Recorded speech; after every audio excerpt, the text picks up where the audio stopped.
क्या आपने कभी सोचा है, अगर भगवान शिव वाकई में जाग जाएं तो क्या होगा?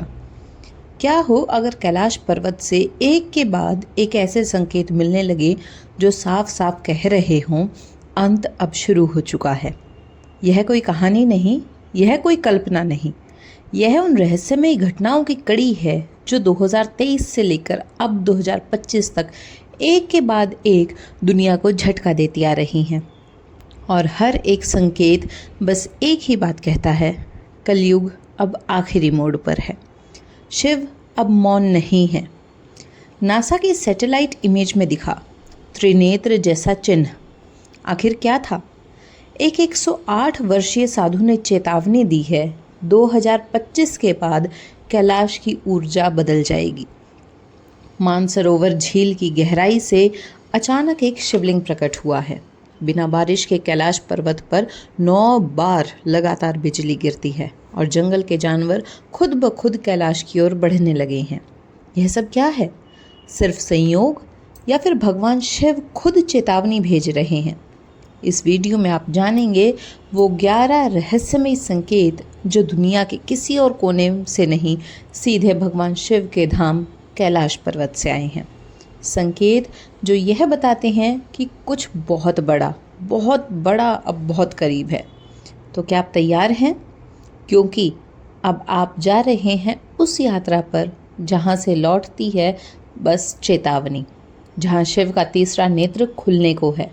अगर आप भी मानते हैं कि यह संकेत मामूली नहीं है तो इस वीडियो को लाइक ज़रूर करें, चैनल को सब्सक्राइब करें और कमेंट में ज़ोर से लिखें हर हर महादेव। तो चलिए बिना टाइम वेस्ट किए इस अद्भुत और रहस्यमय सफ़र की शुरुआत करते हैं। पहला संकेत, कैलाश के ऊपर सैटेलाइट इमेज में दिखा त्रिनेत्र जैसी आकृति। साल था 2024। नासा की एक अंतरिक्ष निगरानी टीम हिमालय क्षेत्र के ऊपर सैटेलाइट से लगातार इमेज रिकॉर्ड कर रही थी। मकसद था जलवायु परिवर्तन के असर का अध्ययन। लेकिन उस दिन जो तस्वीरें सामने आई वो सिर्फ विज्ञान नहीं बल्कि पूरी मानवता के लिए चेतावनी बन गई थी। सैटेलाइट की एक विशेष इंफ्रारेड इमेज में कैलाश पर्वत के ठीक ऊपर एक रहस्यमयी आकृति दिखी। वो कोई बादल नहीं था, कोई सामान्य रेखा नहीं थी, वो थी 3 तेज ऊर्जा रेखाएं जो बिल्कुल शिव के त्रिनेत्र जैसी लग रही थी। एक लंबी सीधी रेखा बीच में और 2 तिरछी रेखाएं दोनों ओर, जैसे किसी ने आकाश में खुद त्रिनेत्र उकेर दिया हो। इसे देखकर नासा के वैज्ञानिक भी सन्न रह गए। उन्होंने इस इमेज को तुरंत अपनी वेबसाइट पर डाला, लेकिन सिर्फ 6 घंटे के अंदर तस्वीर को हटा दिया गया। अब सवाल उठते हैं, क्या नासा को कुछ ऐसा दिख गया था जो दुनिया से छिपाना ज़रूरी था? क्या यह आकृति वास्तव में शिव के तीसरे नेत्र का प्रतीक थी? और अगर हाँ, तो क्या यह संकेत है कि कलयुग अब अपने अंतिम पड़ाव पर पहुंच चुका है? कुछ भारतीय साधु और तिब्बती लामा जो वर्षों से कैलाश के क्षेत्र में तपस्या करते आ रहे हैं, उनका कहना था शिव का तीसरा नेत्र चेतावनी नहीं देता, वह सीधे दंड देता है। लेकिन जब वह दिखे तो समझो कि ब्रह्मांड में बड़ी हलचल शुरू हो चुकी है। इस घटना के कुछ ही दिनों बाद कैलाश क्षेत्र के मौसम में अचानक बिगड़ गया। आकाश में बिजली चमकने लगी, तेज़ हवाएं चलने लगी और स्थानीय लोगों ने रात में अजीब अजीब तरह की ध्वनियाँ सुनाई दी। एक वृद्ध लामा ने कहा था, मैंने 80 सालों में ऐसा कंपन पहले कभी महसूस नहीं किया। लगता है अब कोई शक्ति जाग गई है। कई विशेषज्ञों ने इसे कोइंसिडेंस कहा, कुछ वैज्ञानिकों ने इसे सैटेलाइट लेंस की खामी बताया। लेकिन सवाल यह नहीं कि तस्वीर कैसे बनी, सवाल है कि तस्वीर में वही क्यों दिखा जो सिर्फ शिव से जुड़ा है। आखिर इस धरती पर केवल एक ही देवता ऐसे हैं जिनका तीसरा नेत्र है और जिसके खुलते ही त्रैलोक्य जल उठता है। तो क्या यह त्रिनेत्र की छाया हमें चेतावनी दे रही थी? क्या सृष्टि के अंतिम अध्याय की उल्टी गिनती अब शुरू हो चुकी है? क्या प्रलय के संकेत आसमान में भी दिखने लगे हैं? दूसरा संकेत, एक तिब्बती साधु की चेतावनी, 2025 के बाद में कैलाश की ऊर्जा बदल जाएगी। 2024 के अंत में एक 108 वर्षीय तिब्बती साधु की भविष्यवाणी ने हर उस व्यक्ति की आत्मा को कंपा दिया जो कैलाश पर्वत को नहीं परमेश्वर मानते हैं। उस साधु का नाम कोई नहीं जानता, उसका स्थान भी छुपा रखा गया है, लेकिन जो वह कह गया वह शब्द नहीं, एक चेतावनी थी। 2025 के बाद में कैलाश की ऊर्जा बदल जाएगी। जिसे तुम शिव का धाम मानते हो, वहाँ से प्रलय की हवा उठेगी और जब यह हवा खुलेगी तो कोई जीव उसे रोक नहीं पाएगा। यह कोई सामान्य भविष्यवाणी नहीं थी। साधु ने कहा कि कैलाश अब मौन नहीं रहेगा, वह बोलेगा, पर शब्दों में नहीं बल्कि घटनाओं के माध्यम से। कुछ साधुओं ने कहा उस योगी की आंखें बंद थी, लेकिन उसके शब्दों में ऐसा कंपन था कि वहाँ मौजूद हर व्यक्ति रोने लगा, जैसे किसी ने उसकी आत्मा को जगा दिया हो। वह साधु कैलाश के बहुत भीतर ध्यान करता था, वहाँ जहाँ कोई सेना, कोई ड्रोन नहीं पहुँच सकता। वहाँ से लौटने के बाद उसका व्यवहार बदल चुका था। उसने बोलना छोड़ दिया, लेकिन जब उससे 2024 में पूछा गया था कि क्या अब सब सामान्य रहेगा, तो उसने सिर्फ एक वाक्य कहा, अब शिव मौन नहीं रहेंगे। और फिर उसने सिर्फ एक दिन के बाद देह त्याग दी। कुछ लोग कहते हैं कि वह कोई सामान्य योगी नहीं था, वो उन गुप्त साधकों में था जो कैलाश की ऊर्जा से बात कर सकते हैं। अब सवाल यह है कि कैलाश की ऊर्जा में बदलाव क्या सच में शुरू हो गया है? क्या वह साधु भविष्य की उस दरार को देख चुका था जिसे हमारी आंखें नहीं देख पा रही थी? और अगर उसकी बात सच है तो क्या 2025 के बाद कुछ बहुत बड़ा होने वाला है? तीसरा संकेत, रामायण काल का शिवलिंग मानसरोवर के तल में अचानक प्रकट हुआ। मानसरोवर के तल में एक शांत पवित्र झील जो हजारों सालों से ध्यान, तपस्या और देवताओं की उपस्थिति की साक्षी रही है। यह वही मानसरोवर है जिसके बारे में कहा जाता है कि यह पृथ्वी पर नहीं, देवताओं के लोक में है। लेकिन 2023 में एक ऐसी रहस्यमय घटना घटी जिसे आज भी सरकारी रिकॉर्ड्स में नहीं दर्ज किया गया। मीडिया चुप रहा, वैज्ञानिक चुप रहे, पर जो देखा गया वह इतिहास को झकझोर देने वाला था। एक शांत दोपहर में मानसरोवर की सतह अचानक हलचल करने लगी। ना कोई तूफान, ना कोई भूकंप, फिर भी जल ऐसे हिल रहा था जैसे कोई प्राचीन आत्मा जाग उठी हो। कुछ ही क्षणों में जल के भीतर से एक शिवलिंग प्रकट हुआ, और यह कोई साधारण शिवलिंग नहीं था। इसकी बनावट वैसी थी जैसी रामायण काल के मंदिरों में पाई जाती थी। उस पर काले पत्थर की चिकनाहट और प्राकृतिक नाग आकृति उभरी हुई थी। चारों ओर जल स्थिर हो गया और वातावरण में अजीब सी गूंज उठने लगी। कुछ तीर्थयात्रियों ने बताया कि उनके रोंगटे खड़े हो गए।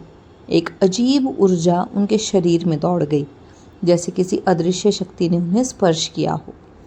इसकी वीडियो की कुछ क्लिप कुछ विदेशी यात्रियों ने बनाई, लेकिन जब उन्होंने उसे इंटरनेट पर डालने की कोशिश की, वो वीडियो अपने आप डिलीट हो गई। कुछ ने दावा किया कि किसी ने उनके फ़ोन की डाटा रीसेट कर दी। अब सवाल उठता है, क्या यह कोई प्राकृतिक घटना थी या फिर मानसरोवर की गहराइयों से शिव ने खुद को प्रकट किया? कुछ तिब्बती संतों ने कहा यह वही शिवलिंग है जिसकी पूजा राम, लक्ष्मण और सीता ने कैलाश यात्रा के दौरान की थी।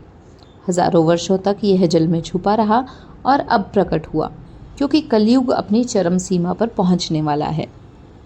शिव जब चेतावनी देते हैं तो वह जल, वायु या आकाश से बोलते हैं। तो क्या यह शिव की चेतावनी है? क्या यह कोई दिव्य संकेत है कि अब प्रलय की लहरें धीरे धीरे पृथ्वी की तरफ बढ़ रही हैं? अगर आपको लगता है कि यह कोई संयोग नहीं बल्कि शिव की लीला है, तो इस वीडियो को लाइक करें और नीचे कमेंट में ज़ोर से लिखें हर हर महादेव। चौथा संकेत, पुरानी गुफाओं से निकल रहे हैं जहरीले सांप। कैलाश पर्वत के पास बहुत पुरानी गुफाएं हैं। इन गुफाओं में अब ऐसे सांप निकलने लगे हैं जो बहुत ही जहरीले और अजीब हैं। इन सांपों को वहां घूमने वाले कुछ तीर्थ यात्रियों ने भी देखा। उन्होंने बताया कि यह सांप ना तो किसी से डरते हैं, ना ही किसी आवाज़ से भागते हैं। यह बस चुपचाप खड़े रहते हैं और इंसानों को घूरते हैं। जैसे कोई इशारा मिलने का इंतज़ार कर रहे हों। जब कुछ वैज्ञानिकों ने इन सांपों की जांच की तो पता चला कि इनके शरीर में ऐसा जहर है जो आमतौर पर धरती पर नहीं मिलता। इनके डीएनए में भी अजीब बदलाव थे, यानी यह सांप जैसे किसी और दुनिया के लगते हैं। अब सोचने वाली बात यह है कि यह सांप गुफाओं से बाहर क्यों आ रहे हैं। पुराने धर्म ग्रंथों में लिखा है कि जब भगवान शिव को क्रोध आता है और वे तांडव करने लगते हैं तो सबसे पहले नाग यानी सांप जागते हैं। यह नाग कोई साधारण सांप नहीं होते, यह शक्ति के रक्षक होते हैं। इनका बाहर आना मतलब है कि कुछ बहुत बड़ा होने वाला है। कुछ साधु कहते हैं कि जब नाग बाहर निकलते हैं तो समझो कि शिव की चेतावनी शुरू हो चुकी है। अब प्रकृति खुद बोल रही है, कुछ बड़ा और भयानक होने वाला है। इसलिए जो सांप गुफाओं से निकल रहे हैं वह केवल जानवर नहीं, शिव का संदेश है। वो हमें बता रहे हैं कि अब समय बदल रहा है। शायद यह कलयुग के अंत की शुरुआत है। शायद शिव अब जाग चुके हैं और तांडव की घड़ी पास है। 5वां संकेत, प्राचीन ग्रंथों की पंक्तियां पर्वत की चट्टानों पर उभर रही हैं। अब जो घटना कैलाश के आसपास हो रही है वो सुनकर किसी को भी झटका लग सकता है। पिछले कुछ सालों में जैसे ही गर्मियों में बर्फ पिघलती है, कैलाश पर्वत की कुछ चट्टानों पर संस्कृत जैसी भाषा में लिखे हुए अक्षर दिखने लगते हैं। यह शब्द ऐसे हैं जैसे किसी प्राचीन ग्रंथ से लिए गए हों। कुछ मंत्रों की तरह ध्यान देने वाली बात यह है कि वहाँ किसी ने अक्षर लिखे नहीं, बल्कि जब बर्फ हटती है तो यह खुद ही उभर जाते हैं, जैसे हजारों साल पहले किसी ने उन्हें पत्थरों पर छुपाकर छोड़ दिया हो और अब वह खुद ब खुद फिर से प्रकट हो रहे हैं। कुछ पुराणों और तांत्रिक ग्रंथों में कहा गया है कि जब युगांत करीब होगा तब सच्चे ज्ञान की पंक्तियां स्वयं प्रकृति के माध्यम से सामने आएंगी। क्या यह वही समय है? कुछ लोग कहते हैं कि शिव द्वारा छोड़े गए संकेत हैं, संकेत जो आने वाले महाविनाश की ओर इशारा कर रहे हैं, जिसे शिव स्वयं हमें याद दिला रहे हों। अब भी समय है, जाग जाओ, संभल जाओ, सत्य को पहचानो। जो साधक इन मंत्र जैसे प्रतीकों को देखकर ध्यान करते हैं उन्हें अजीब अनुभूति होती है, जैसे किसी अदृश्य शक्ति से जुड़ गए हों। वैज्ञानिकों की टीम जब इन पत्थरों की तस्वीरें लेकर उनकी जांच करती है तो उन्हें साफ साफ किसी लिपि की बनावट दिखाई देती है, मगर वह उसे पढ़ नहीं पाते, क्योंकि वह सिर्फ बुद्धि से नहीं, श्रद्धा से पढ़ी जाती है। यह हो सकता है कि शिव का दिव्य कोड जो सिर्फ उन लोगों को समझ में आता है जो सच्चे दिल से खोजते हैं।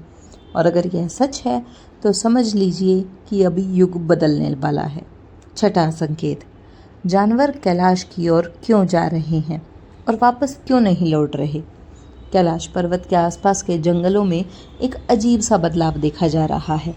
जानवर जो आमतौर पर अपने घर आंगन में रहते हैं, अचानक अपने इलाके से निकलकर सीधे कैलाश की ओर जा रहे हैं। और सबसे हैरान करने वाली बात यह है, यह जानवर वापस नहीं लौटते। यह घटना पहले कभी इतनी बड़ी मात्रा में नहीं देखी गई। जानवरों का ऐसा व्यवहार वैज्ञानिकों के लिए भी एक रहस्यमयी बना हुआ है। लोग कहते हैं कि जानवर अपनी सहज बुद्धि से कुछ महसूस कर रहे हैं, कुछ ऐसा जो हम इंसान समझ नहीं पाते। पुरानी कहानियों और पौराणिक कथाओं में बताया गया है कि जब इस संसार में कोई बड़ा बदलाव आने वाला होता है तब प्रकृति की आत्माएं जैसे जानवर और पेड़ पौधे एक विशेष स्थान पर जमा होने लगते हैं। कैलाश पर्वत को भगवान शिव का निवास स्थान माना जाता है और इसे इस प्रकार का पवित्र केंद्र भी माना जाता है। इसका मतलब यह हो सकता है कि इस दुनिया में कोई बड़ा बदलाव, कोई महाविनाश या युग अंत करीब है। जानवर अपने अंदर की चेतना से इसे महसूस कर रहे हैं। जैसे कोई सुनसान जगह में अचानक भूकंप आने वाला हो तो जानवरों के व्यवहार में बदलाव आ जाता है, वैसे ही यहाँ भी कुछ वैसा ही हो रहा है। यह जानवर हमें चेतावनी दे रहे हैं कि जल्द ही इस दुनिया में कुछ बहुत बड़ा बदलाव होगा। शायद काली युग के अंत की ओर इशारा कर रहा है, जब इस संसार में बुराई और अराजकता अपने चरम पर होती है और फिर उसके बाद नया युग शुरू होता है। हमें इस संकेत को गंभीरता से लेना चाहिए। प्रकृति के इस संदेश को समझकर हमें अपने जीवन में सुधार लाना चाहिए और भगवान शिव की शक्ति से जुड़कर अपने मन और कर्मों को शुद्ध करना चाहिए। 7वां संकेत, कैलाश के पास साधुओं की समाधि टूटने लगी है। कई हजारों साल पहले कुछ महान साधु कैलाश पर्वत के पास ध्यान में बैठे थे। उन्होंने जीवन त्याग दिया और समाधि की अवस्था में चले गए, यानी बिना हिले डुले शरीर को एक जगह स्थिर करके परम शांति में लीन हो गए। उनकी यह समाधियाँ आज भी कैलाश के आसपास की बर्फ और चट्टानों के बीच मौजूद है। माना जाता है कि वे साधु अब भी किसी अदृश्य ऊर्जा के माध्यम से ध्यान में ही लीन हैं, लेकिन हाल ही में इन समाधियों के भीतर से कंपन महसूस किया गया। वैज्ञानिकों को इसकी कोई स्पष्ट वजह नहीं आ रही, परंतु जो साधु और तांत्रिक इस रहस्य को समझते हैं उनका कहना है कि जब इन दिव्य आत्माओं का ध्यान टूटता है तब वह सामान्य बात नहीं होती। यह साधु न केवल अपनी आत्मा की शांति के लिए बैठे थे, बल्कि पूरे ब्रह्मांड की ऊर्जा को संतुलित करने के लिए। उनके ध्यान टूटने का मतलब है कि प्रकृति का संतुलन अब डगमगा रहा है। कुछ लोग मानते हैं कि वह साधु स्वयं उठने लगे या उनकी समाधि टूटने लगे तो यह संकेत होता है कि कोई बड़ा परिवर्तन या प्रलय आने वाला है। प्राचीन ग्रंथों में भी कहा गया, जब हिमालय की चुप्पी टूटे तब संसार की नींव हिलती है। इसलिए अगर कैलाश के पास हजारों वर्षों से शांति बैठी ये आत्माएं अब बेचैन हो रही हैं, तो यह केवल एक भूकंप नहीं बल्कि आध्यात्मिक चेतावनी हो सकती है। शायद कलयुग के अंतिम चरण में हम प्रवेश कर चुके हैं। 8वां संकेत, कैलाश की एक दीवार पर दरवाजे जैसा चिन्ह उभरा है। कैलाश पर्वत पर हाल ही में एक रहस्यमय घटना देखी गई है। पर्वत की एक ऊंची दीवार पर अचानक एक ऐसी आकृति उभरी है जो बिल्कुल एक दरवाजे जैसी लगती है। चारों तरफ सीमाएं बनी हुई हैं, बीच में गहराई जैसी छाया है और ऐसा प्रतीत होता है जैसे वह दरवाज़ा हो सकता है। वैज्ञानिकों ने इस पर कहा है कि यह एक प्राकृतिक आकृति हो सकती है जो बर्फ के पिघलने या पत्थरों के घिसने से बनी है, लेकिन तांत्रिकों, योगियों और साधुओं की राय इससे बिल्कुल अलग है। उनके अनुसार यह कोई साधारण दरवाज़ा नहीं बल्कि एक दिव्य प्रवेश द्वारा पोर्टल है जो शिवलोक और भूलोक यानी भगवान शिव की दुनिया और हमारी दुनिया धरती के बीच का एक रास्ता हो सकता है। कई ग्रंथों और पुराणों में कहा गया है कि कैलाश पर्वत सिर्फ एक पर्वत नहीं है बल्कि देवताओं का निवास है। विशेष रूप से शिवलोक वहीं स्थित है। वहाँ पर सामान्य लोगों को दिखता नहीं। कहा जाता है जब धरती पर पाप बहुत बढ़ जाता है या युगांत का समय आता है तब यह दिव्य द्वार धीरे धीरे प्रकट होते हैं। वो आत्माएं जो प्राचीन काल से छिपी हुई हैं या वे शक्तियाँ जो हजारों साल से सोई हुई थी वे बाहर आने लगती हैं। कुछ योगियों का मानना है कि अगर यह दरवाज़ा खुल गया तो शिव स्वयं प्रकट होंगे या फिर कोई ऐसी ऊर्जा बाहर आएगी जो पूरे संसार का संतुलन बदल देगी। हो सकता है यह महाप्रलय की शुरुआत हो, कलयुग के अंत की आहट। अब सवाल यह है, क्या यह दरवाज़ा सच में एक दिव्य द्वार है या फिर आने वाली विनाश की कोई अलौकिक घंटी। 9वां संकेत, डीएनए रिसर्च में कैलाश के पास पाए गए जीवों में म्यूटेशन। धरती के किसी भी हिस्से में जीवन हमेशा एक जैविक नियम से चलता है, डीएनए यानी जीवन की कोडिंग भाषा के मुताबिक। लेकिन जब यही नियम हिमालय की ऊंचाइयों पर कैलाश पर्वत के पास टूटने लगे तो वैज्ञानिक भी चौंक गए। साल 2024 में कुछ शोधकर्ताओं की एक टीम तिब्बत और कैलाश क्षेत्र के जीव जंतुओं का डीएनए डाटा एकत्रित कर रही थी। इस रिसर्च का मकसद था जलवायु परिवर्तन से जानवरों के अनुकूल समझना, पर जो उन्होंने देखा वो उनके ज्ञान से परे था। कैलाश के पास रहने वाले कुछ छोटे जीव जैसे बर्फीले कीड़े, कुछ चूहे और एक विशेष प्रजाति की छिपकली, उनके डीएनए में ऐसे बदलाव देखे गए जो अब तक धरती के किसी और कोने में कभी नहीं दर्ज हुए। यह म्यूटेशन इतने अजीब थे कि वैज्ञानिकों ने उन्हें अननोन इवोल्यूशनरी लीफ कहा, यानी एक अज्ञात जैविक छलांग। पर सवाल उठता है, ऐसा क्यों हो रहा है, वो भी सिर्फ कैलाश क्षेत्र में। डीएनए में जो म्यूटेशन हुए वह सामान्य नहीं थे, उनमें ऊर्जा ग्रहण करने की क्षमता बढ़ी थी। उनके न्यूरॉन स्ट्रक्चर्स में कुछ नई कड़ियाँ जुड़ रही थी, जैसे प्रकृति खुद उन्हें कुछ नया बनाने में जुटी हो। क्या यह शिव ऊर्जा का प्रभाव है या फिर पृथ्वी पर मौलिक चेतना बदल रही है? कुछ वैज्ञानिकों का कहना था कि यह म्यूटेशन दर्शाते हैं कि धरती अपने अगले युग के लिए तैयारी कर रही है और सबसे पहले बदलाव वहीं हो रहे हैं जहां ब्रह्मांडीय ऊर्जा सबसे अधिक एकत्रित होती है। कैलाश पर तिब्बती संतों ने पहले ही कहा था, कैलाश वो धुरी है जिससे युग शुरू होते हैं और युग समाप्त भी वहीं से होते हैं। अब जब वहाँ के जीव भी बदल रहे हैं तो क्या समझना चाहिए? क्या यह सिर्फ एक बायोलॉजिकल घटना है या यह आने वाले प्रलय युग का सूक्ष्मतम संकेत? 10वां संकेत है, कैलाश पर 12 से अधिक बार सैटेलाइट डिस्टर्बेंस हुआ। कैलाश पर्वत एक ऐसा स्थान है जहां विज्ञान की आंखें भी धुंधला जाती हैं। बीते कुछ वर्षों में, खासकर 2020 से 24 के बीच, अंतरिक्ष एजेंसियों ने कैलाश पर्वत के ऊपर कुछ अजीब देखा। सैटेलाइट सिग्नल्स वहां बार बार डिस्टर्ब हो रहे थे और यह कोई सामान्य तकनीकी खराबी नहीं थी। 12 बार से ज़्यादा दुनिया की अलग अलग सैटेलाइट्स, जिसमें भारतीय, अमेरिकी, यूरोपीय, रूसी एजेंसियों की सैटेलाइट शामिल थीं, जब भी कैलाश पर्वत के ऊपर से गुजरी तो अचानक डाटा ट्रांसमिशन रुक गया, सिग्नल डगमगाने लगे और कुछ तो ब्लैकआउट तक हो गए। अब ध्यान देने वाली बात यह है कि ये गड़बड़ियाँ सिर्फ कैलाश पर्वत के ऊपर हुई। जैसे ही सैटेलाइट उस क्षेत्र से बाहर निकली, सब कुछ नॉर्मल हो गया। ना कोई तकनीकी दिक्कत, ना कोई खराबी। तो फिर यह डिस्टर्बेंस क्या था? वैज्ञानिकों ने इसे लोकल मैग्नेटिक एनोमली कहकर टालने की कोशिश की, लेकिन ज्योतिष और तांत्रिक परंपराएं कुछ और ही कहती हैं। कैलाश कोई साधारण पर्वत नहीं है, बल्कि एक ऊर्जा शक्ति कोण है। कुछ लोग इसे एनर्जी डोम कहते हैं, एक ऐसा अदृश्य घेरा जो समय, दिशा और चेतना को मोड़ सकता है। अब सवाल यह है कि क्या शिव की ऊर्जा इतनी शक्तिशाली है कि वहाँ से गुजरने वाली सैटेलाइट तक अस्त व्यस्त हो जाती है? क्या यह कोई चेतावनी है कि हम उसकी सीमाओं को न लांघें?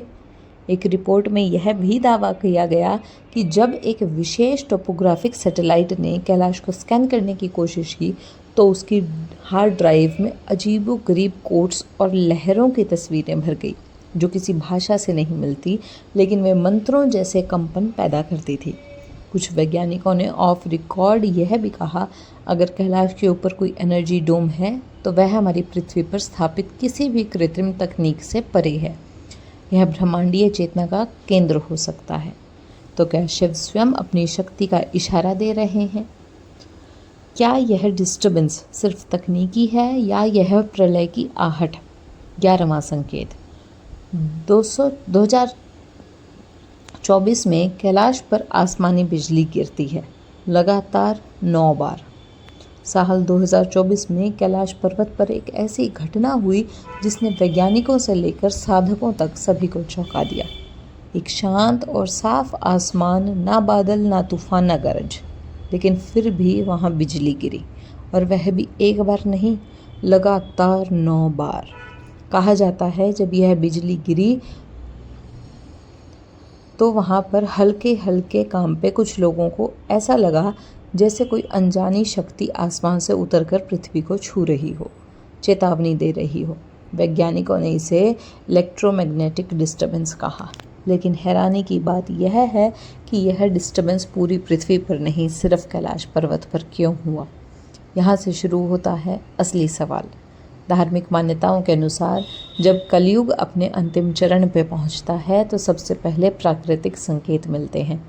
बिना वर्षा के बिजली गिरना, धरती का कांपना, आसमान का गड़गड़ाना, यह सब महाविनाश की पहली लहरें होती हैं। पुराने ग्रंथों में भी लिखा गया है, जब शिव क्रोधित होते हैं तो सबसे पहले आकाश चीख उठता है, फिर बिजली गिरती है और उसके बाद प्रारंभ होता है तांडव। वो तांडव जो युग का अंत लाता है और एक नए युग की शुरुआत करता है। तो क्या 2024 की यह बिजली कैलाश से शुरू होने वाली प्रलय की दस्तक थी? क्या शिव अपने धाम से पूरे संसार को चेतावनी दे रहे हैं कि अब कलयुग अपने अंतिम चरण में है और अब समय है जागने का, संभलने का, क्योंकि अगली बार सिर्फ बिजली नहीं गिरेगी बल्कि पूरी मानवता हिल जाएगी।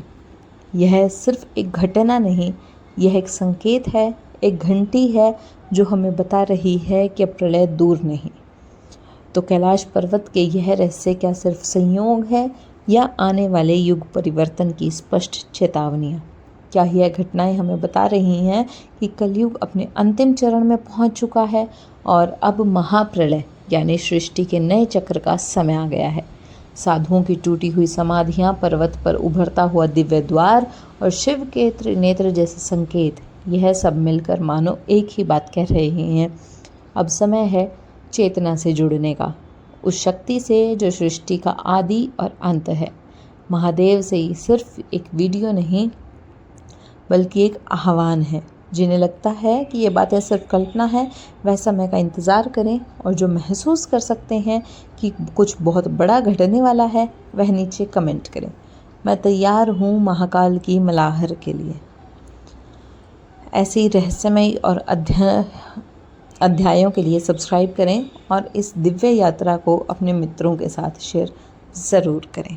तो मिलते हैं अगले अध्याय में एक और रहस्य के साथ, एक और संकेत के साथ। जय महाकाल। ओम नमः शिवाय।